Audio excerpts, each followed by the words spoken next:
You guys completed the activity, but I wanted to go through some things and summarize some of the main points. You saw these terms. I want to discuss if they were around during the Civil War when men were having surgeries and procedures. Anesthesia, long story short, that's the stuff they give you to knock you out during a surgery so you remain unconscious. Question is, did they have those back then? The answer is yes. Nothing like we have today.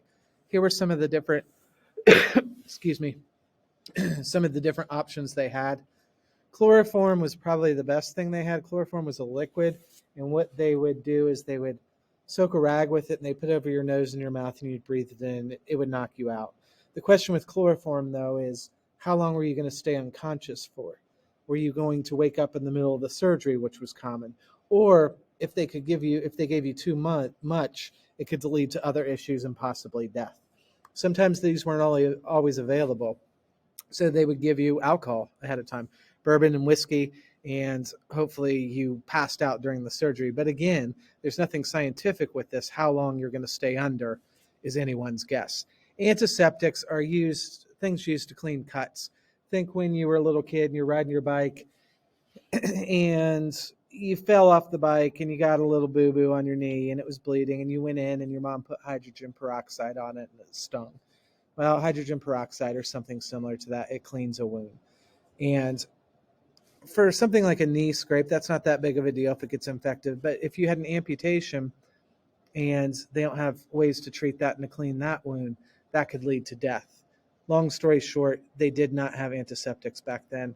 That led to infection, which could lead to death. Communicable. This seems so basic to us today. The fact that if I'm sick and I sneeze on someone and you breathe in the germs, you can get sick. Or if I'm sick and you drink from my water bottle. Anyway, this is called germ theory, the idea that germs can be transmitted from person to person through saliva, blood, air, etc. We had no knowledge of this back then.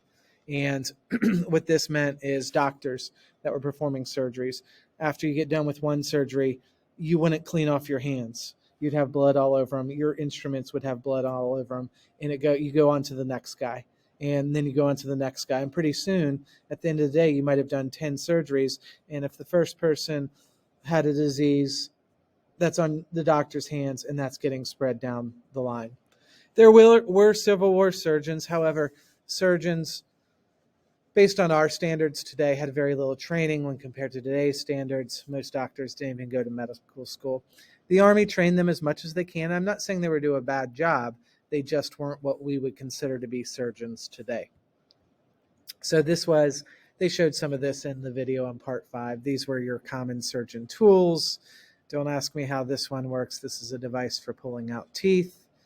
This we still use today. It's a tourniquet. So let's say we're doing an amputation at the knee.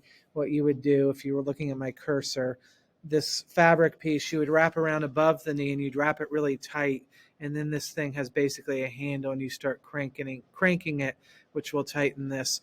That way, when you do the amputation and you cut off the guy's leg, he doesn't bleed to death. It stops blood flow. Tourniquets don't look like this today, but we use them. This is a bone saw. This is tenaculum. It was used for pulling out arteries during the amputations.